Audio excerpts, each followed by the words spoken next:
आज हम लोग आए हुए हैं डीएन कॉलेज मसौढ़ी के प्राचार्य श्री अनिल कुमार सिन्हा जी के आवास पर। श्री अनिल कुमार सिन्हा जी जाने माने समाज सेवी, शिक्षाविद एवं कांग्रेस से जुड़े हुए हैं। कांग्रेस में ये बहुत सारे पदों पर रहे हैं। इनका जो सामाजिक और राजनीतिक अनुभव है, शैक्षणिक अनुभव है, इन सभी चीज़ों पर हम आज लंबी बातचीत करेंगे। सर्वप्रथम मैं इनसे जानना चाहूँगा कि ये डीएन कॉलेज में प्राचार्य हैं, डीएन कॉलेज के बारे में कुछ बताएं। हमारे सामने हैं श्री अनिल कुमार सिन्हा जी, प्राचार्य DN college. DN college Masaurhi, जिसका मैं प्राचार्य हूँ, इसकी स्थापना सन 1979 में हुई और मसौढ़ी जैसा, पटना ज़िला के मसौढ़ी जैसे पिछड़े जगहों पर इसका स्थापना किया गया था। आप पटना से जहानाबाद के बीच एक एसएमडी कॉलेज पुनपुन को छोड़कर कोई महाविद्यालय नहीं था। तो तत्कालीन हमारे समाज सेवी, गांव के प्रधान, मुखियागण तमाम मिल के इसकी ज़रूरत महसूस की थी मसौढ़ी जैसा इलाके में एक महाविद्यालय स्थापित करने का। और 1979 में महाविद्यालय वहाँ पे प्रारंभ किया गया। अपने स्थापना काल से ही ये मगध विश्वविद्यालय के अंतर्गत कला, विज्ञान और वाणिज्य में इसका संबंधन प्राप्त था, परमानेंट संबंधन हुआ था इसका। और उस ज़माने में और आज भी करीब 10,000 छात्र छात्राएँ हमारे महाविद्यालय में अध्ययनरत थे। और हमारे यहाँ मगध विश्वविद्यालय का कोई भी संकाय, कोई भी विषय नहीं है जिसका अध्यापन हमारे महाविद्यालय में नहीं होता है। और मैं बता दूं आपको, सांख्यिकी पूरे मगध विश्वविद्यालय में सिर्फ डीएन कॉलेज मसौढ़ी में ही पढ़ाई किया जाता है। और हमारे जो टीचर्स हैं वो मगध विश्वविद्यालय के भी हेड का काम करते हैं। और हमारे यहाँ योग्य कर्मठ शिक्षक हैं। और आपको बता दूं, बिहार सरकार की पिछले बड़े भाई या छोटे भाई के राजनीति के कारण हायर एजुकेशन में, सेकेंडरी एजुकेशन में, मिडिल एजुकेशन में या प्राइमरी एजुकेशन में जो ह्रास हुआ वो तमाम लोग जानते हैं। और कांग्रेस के ही काल में, कांग्रेस के राज के ही काल में अंतिम चतुर्थ चरण में महाविद्यालयों का अंगीभूतीकरण का काम हुआ 87 में, 86-87 में। इसमें 36+5 कॉलेजेस जिसका अंगीभूतीकरण होना था, इसमें डीएन कॉलेज मसौढ़ी भी था, इसका भी नाम था। लेकिन दुर्भाग्यवश तत्कालीन हमारे जो प्राचार्य थे, हमारे जो सचिव थे, या तत्कालीन जो हमारी विधायिका थी मसौढ़ी से, हमारे ही पार्टी की थी विधायिका, इन लोगों के नकारात्मक रवैया के कारण हमारा महाविद्यालय तब छूट गया अंगीभूतीकरण से। जबकि सब अहर्ता, एक अंगीभूतीकरण कॉलेज का सब अहर्ता हमारा महाविद्यालय रखता था, है अभी भी। उसके बाद के भी वर्षों में 79 में भी जगन्नाथ मिश्रा के मुख्यमंत्रित्व काल में भी यह मौका आया था। हम लोगों ने आपसी लड़ाई के कारण, डीएन कॉलेज मसौढ़ी में के आपसी शिक्षक एवं कर्मियों के लड़ाई के कारण ये महाविद्यालय रह गया, कुछ प्रबंधन के कारण भी। फिर उसके बाद मौका आया नीतीश कुमार जी का, ये 2005 में। इन्होंने तो बहुत बड़ा वायदा किया था। तो शुरू अपने बड़े भाई लालू जी के साथ थे, लेकिन अब बाद में उनके ये लोग का राजनीतिक जो कथनी करनी है बिहार की जनता देख रही है। कब बड़े भाई छोटे भाई मिल जाएंगे, एक मंझले भाई आ गए हैं बीच में, है ना। और नीतीश जी तो सत्ता के लिए, मुख्यमंत्री पद बचाने के लिए कहीं तक जा सकते हैं। कभी अपने पुराने साथी भाजपा को छोड़ जाएंगे, लालू जी के साथ आ जाएंगे, जिनका विरोध करके 2005 में आए थे राजनीति में। तो मैं इस राजनीति वाली बात तो बाद की बात करूंगा आपसे। पहले तो मैं बता दूं कि नीतीश जी जब मुख्यमंत्री बने तब हम लोग को बहुत उम्मीद जागी थी। इनके घोषणा के अनुसार मुख्यमंत्री जी आए थे हमारे यहाँ 2005 के इलेक्शंस में, मसौढ़ी में प्रचार में गए थे। उन्होंने कहा था कि हमारे कैंडिडेट को आप जिताए तो ये जो चिरकाल से आपका जो लंबित मामला है, जो मांग है, अपेक्षा है, और उसको मैं पूर्ण करूंगा सरकार में जब मैं आऊँगा। एक बात और बता दूं, नीतीश जी या लालू जी जब साथ थे तो हम लोग को भी बड़ा आशा था, क्योंकि बाहर से पार्लियामेंट्री कंस्टिट्यूंसी से एमपी हुआ करते थे, वहाँ बहुत सारे पद इन्होंने होल्ड किया था केंद्र सरकार में, और लालू जी से अच्छा संबंध था। हम लोगों ने इनके पास पैरवी किया, डीएन कॉलेज के बारे में सब कुछ जानते थे, और उन्होंने लालू जी को लिखा था, बजाबता वो हम लोग के पास वो उनका जो लिखा हुआ पत्र है हमारे पास है, और उन्होंने लिखा था डीएन का जो है मसौरी सब अर्हता पूरा करता है, इसका मत छूट गया था 36+5 कॉलेज में, 86-87 में इसको अंगीभूत कर दिया जाए। 5 में हम लोग गए नीतीश जी के यहाँ, जनता दरबार में पूरे कॉलेज महाविद्यालय मेरा गया, शिक्षक कर्मी सब गए, टीचर। उस समय हमारे प्रमोद कुमार सिन्हा प्रिंसिपल हुआ करते थे, मैं टीआर था, महाविद्यालय का टीआर था, शिक्षक प्रतिनिधि। और नीतीश जी को के सामने लोगों ने मांग रखी कि आपने वायदा किया था कि मैं ये जो आपका चिर लंबित मांग है उसको मैं पूर्ण करूंगा। हम लोगों ने कहा पहले तो आप हमारे वकील थे, आप खुद जज हैं, आप फैसला कर दीजिए। उन्होंने कहा न्याय होगा, आप लोग के साथ अन्याय हुआ। ये लंबा चौड़ा जो फाइल्स का ऊपर नीचे आना जाना होते रहा उनके समय में। अंतिम में उन्होंने लिखा, नीतीश जी ने हमारे फाइल पर लिखा है। अब ये आपको मैं बता दूं यति जी कि यहाँ पर बिहार में हर तरह की बात है, मैं खुल के बोल रहा हूँ, इसमें कोई हमको ये नहीं लग रहा है। 36+5 कॉलेजेस के बीच में है ना, जब हो गया 36+5 कॉलेज का होना था, हमारा कॉलेज छूट गया। इसके पहले मैक्सिमम जो कॉलेजेस हुआ बिहार में, जिसका अंगीभूतीकरण होने का काम हुआ, मैक्सिमम फॉरवर्ड लोगों द्वारा स्थापित कॉलेजों का हुआ। बाद के 79 के 70 के दशक में, 70 के दशक में बहुत सारे यहाँ की बैकवर्ड नेताओं, सामाजिक कार्यकर्ताओं, दलित कार्यकर्ताओं, नेताओं द्वारा जो महाविद्यालय स्थापित किया गया, तो उसको भी एक सुनियोजित ढंग से बीत रही शिक्षा नीति का एक नया नियम लाके हमारे तत्कालीन मुख्यमंत्री, मैं खुलेआम कांग्रेस का मैं सिपाही हूँ, और मैं इस बात को कंडेम करता हूँ कि अगर कोई बिहार में अगर कोई ये नियम लाने वाला है, जगन्नाथ मिश्रा था, और उसका एकमात्र उद्देश्य था कि आप जो समाज के दबा कुचला बैकवर्ड समाज का ये जो महाविद्यालय आगे अंगीभूतीकरण नहीं हो, इसका समाज का ये जो तत्कालीन ये लोगों का जो वर्चस्व प्राप्त था, फॉरवर्ड लोगों का ही स्थापित रहे।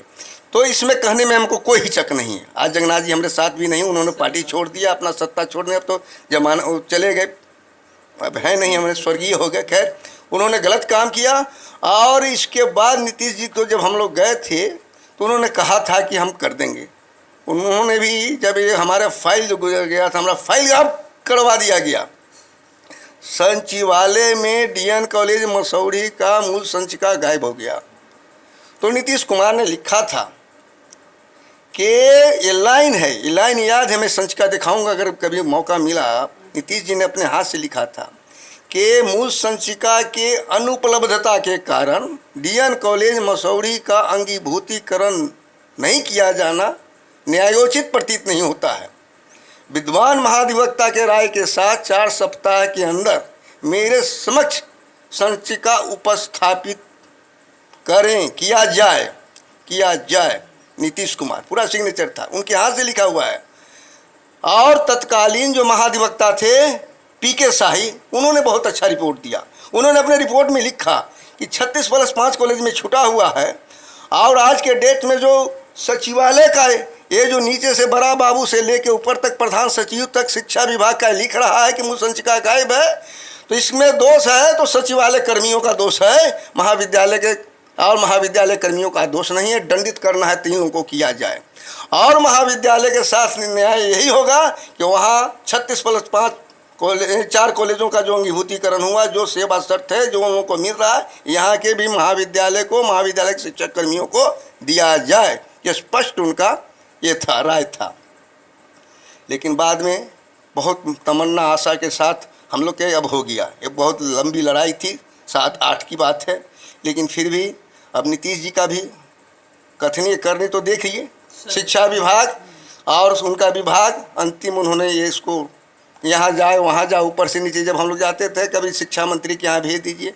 शिक्षा मंत्री से हमने बात कर लिया, उस समय पहले थे वो आपके पटेल जी, और उसके बाद पी.के. शाही साहब भी हुए शिक्षा मंत्री।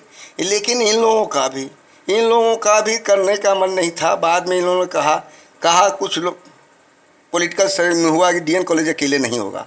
हम लोगों ने कहा कि अगर डीएन कॉलेज अकेले नहीं होगा, 20, 25, 30, 50 जो भी कॉलेज है, वाइबल कॉलेज है, उसको सब करिए। हम लोगों को क्या, किसी से क्या मतलब है। लेकिन यहाँ नहीं करना था, न तो लालू को करना था, न नीतीश को करना था। और शिक्षा की व्यवस्था आप देख रहे हैं, माध्यमिक शिक्षा में जितने भी टीचर्स के पद समाप्त कर दिया इन्होंने। अब क्या नियोजित शिक्षक है। अब मान दे देखिए, अच्छा इन्होंने जो वित्त रहित शिक्षा नीति समाप्त की, बड़ा ढोल पीट रहे हैं कि अब नीतीश जी हमारे चुनाव में हमने वित्त रहित शिक्षा नीति समाप्त किया। कैसा समाप्त किया इन्होंने? समाप्त किया परफॉर्मेंस बेस। अब शिक्षक है, लड़का को पढ़ाएगा फर्स्ट क्लास, सेकंड क्लास या फेल करे, लड़का पर डिपेंड करता है। लड़का शिक्षक तो एक जैसा पढ़ाता है, चाहे वो कंस्टिट्यूशन कॉलेज का हो या अफिलिएटेड कॉलेज का हो। मैं बताऊँ, हमारा कॉलेज सर्विस कमीशन हुआ करता था। मैं 87 में वहाँ टीचर हुआ था। अब कॉलेज सर्विस कमीशन कॉलेज सरकार का है, उसमें चेयरमैन से लेके सब जितने भी मेंबर्स होते हैं, और उन्होंने इंटरव्यू लिया था हमारा, है ना। और हम लोगों को कहा कि परमानेंट ठीक हो गया, तो अप्रूव्ड हो गया। एक यूनिवर्सिटी सर्विस कमीशन है। तो ये दोरंगी नीति, एक तरफ आप 1.5 लाख, 2 लाख, 3 लाख रुपया देते हैं टीचर्स को, जो हमारे साथ बहाली हुआ। हमारे भी बहुत सारे कॉलेजेस का टीचर गए हैं 97 में, 93 में जो बहालियाँ हुई लालू के ज़माने में, तो गए तो उनको 1.5 लाख, 2 लाख मिलता है। हमको अभी, मैं प्रभारी हूँ, मैं शर्म नहीं आती है। आज मैं पूरे बिहार की बात करता हूँ, जो कॉलेज जहाँ कहीं दे रहा प्रबंधन हावी है, अनुदान की राशि हमें अब नहीं में बट रहा है। 11, 12, 13 के 13 के बाद 18 हो गया, 19 हो गया, 20 हो गया। नहीं, बार बार कहते भी, नीतीश जी कह रहे थे कि चुनाव के पहले मैं दे दूंगा। हमारा कॉलेज को छोड़ दिया। अब ऊपर नीचे ये बार लाओ, वो लाओ, ये सब करते करते कागज परेशान कर दिया यूनिवर्सिटी या शिक्षा विभाग। अभी रेखा कुमारी डायरेक्टर है, उसने मंगवाया, मीटिंग भी किया था। हाँ, सब कुछ हो गया, फिर अभी तक अनुदान नहीं आया। अनुदान कैसा? अब फर्स्ट क्लास करेंगे उसको 8,000 रुपया देंगे लड़का पे, सेकंड क्लास करेंगे 6,000, 7,000 देंगे, फेल करेगा नहीं देंगे। तो एक तरफ हम पढ़ा में और लड़कों पर के अनुसार दें, और एक तरफ लड़का जहाँ नहीं है कंस्टिट्यूएंट कॉलेज में 1.5 लाख, 2 लाख, 3 लाख रुपया देता है। तो ये सरकार की दुरंगी नीति या नीतीश कुमार जनता को बरगलाने का काम ये जो कर रहे हैं, है ना, या लालू जी ने किया कि इन्होंने कहा कि वित्त रहित शिक्षा नीति समाप्त हो गई, कुछ नहीं हुआ, न इनको मंशा देने का। अब कहते हैं कि हमने दिया, जांच करवा रहे हैं, 1.5 करोड़ रुपया से ऊपर नहीं देंगे। और लड़का जहाँ पड़ेगा उसको 1.5 लाख दो, 1.5 करोड़ दो या 3 करोड़ दो। हैं, जब आपने जो नियम तय किया, आप जाँच लो इसका अफिलिएशन है, नहीं है क्या है, नहीं। तो खैर ये सब आप पूरे यति जी बिहार में, और 80% जो हमारे छात्र हैं ये अफिलिएटेड कॉलेज में पढ़ते हैं, ना कि कंस्टिट्यूएंट कॉलेज में पढ़ते हैं। कंस्टिट्यूएंट कॉलेज में बहुत बाद में अभी बहाली उन्होंने निकाला हुआ है ना, बहाली निकाला है। 1 तारीख तक है डेट भरने का। ठीक, अच्छी बात है, बहाली करवाई, ठीक है। उसमें कहीं हमारे कॉलेज के बहुत सारे शिक्षकगण हैं, उन्होंने फार्म भरा हुआ है, उसमें भी बहुत सारी बात थी, विसंगति थी। अब रेगुलेशन 9 के अनुसार पीएचडी धारक को ही दे रहे थे, नेट को दे रहे थे। बाद में बहुत सारा आंदोलन वगैरह किया, कुछ लोगों ने किया। इससे तो बिहार के बहुत सारे कम लड़के आवेंगे, बाहर के लड़के भर जाएंगे। लेकिन अब उन्होंने छूट दिया, खैर ये तो अलग बात है। लेकिन जहाँ मैक्सिमम पूरे बिहार जनता की बात करते हैं, शिक्षा क्षेत्र की बात करते हैं, तो जहाँ 80% छात्र छात्राएँ अध्ययनरत है, जिसको पढ़ाने का काम हमारे शिक्षा का कर्मी करते हैं, तो उन लोगों का भला इसमें जब तक कंस्टिट्यूएंट नहीं हुआ, अगर कंस्टिट्यूएंट नहीं करना, डेफिसिट ग्रांट दो आप। और सही में ये जो अंतराल जो है काम, अब समान काम, वेतन अलग अलग, एक न्याय संगत बात। आंदोलन होता है, बार बार आंदोलन होता है। और सबसे बड़ी बात, ये जो वित्त रहित शिक्षा नीति है, इसका दोषी हमारे शिक्षक का कर्मीगण भी हैं। ये बटे हुए हैं। हमारे नेता होते थे पहले राम बिनेश्वर जी, अब बूढ़े हो गए वो बेचारे। एक हमारे महासंघ चलाते हैं शंभू जी। अब ये दोनों आदमी, एक हमारा नवल किशोर यादव है, हमारा पटना शिक्षक कंस्टिट्यूएंसी से कल चुनाव हुआ था, तो वो पिछले 4-5 बार से लगातार है, घमंड से बोलता है। अभी चुनाव प्रचार में है, एक जगह मीटिंग कर रहा था, उसने कहा कि आप वोट दो या नहीं दो, मैं जीतूंगा और रिकॉर्ड वोट से जीतूंगा। उसको क्या दर्द है कंस्टिट्यूएंट कॉलेज में, गुरु गोविंद सिंह कॉलेज पटना सिटी में, उसको 2 लाख 2.5 लाख रुपया मिलता है, नेतागिरी करता है।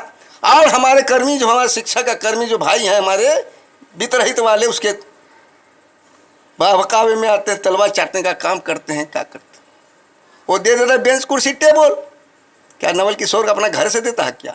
अरे उसको मिलता है विधान परिषद फंड में, वो देता है अपन जहाँ देना है, पीछे लगाकर नवल किशोर यादव प्रचार का साधन क्या क्या देता।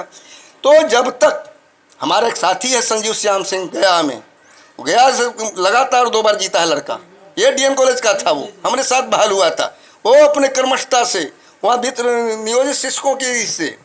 तो ये सब बात है। और अभी तो चुनाव का काल चल रहा, प्रथम चरण का मतदान 28 तारीख को होना है। तब बहुत टफ है बड़े भाई छोटे भाई के पार्टी में, है ना। यहाँ तो बहुत सारे, अब क्या कीजिएगा, जहाँ जन सरकार एंटी इनकम्बेंसी की बात होता है, नीतीश कुमार को तो फायदा मिल जाएगा। 4 गठबंधन बन गया है, कुशवाहा जी का अलग है, पप्पू यादव का अलग है, तो इसमें तो फायदा मिला। खैर इससे मतलब नहीं है। हमारी जो पार्टी है कांग्रेस पार्टी, वो महागठबंधन के साथ है और हम लोग पूरे मजबूती से, पूरे मुस्तैदी से चुनाव लड़ रहे हैं और बहुत उम्मीद है, बहुत हम लोग सरकार बनाएंगे। प्राचार्य महोदय ने बीत रहित शिक्षा के बहाने बहुत ही सुंदर बात कही और इनसे फिर हम लोग बात करेंगे। अभी आज इतना ही।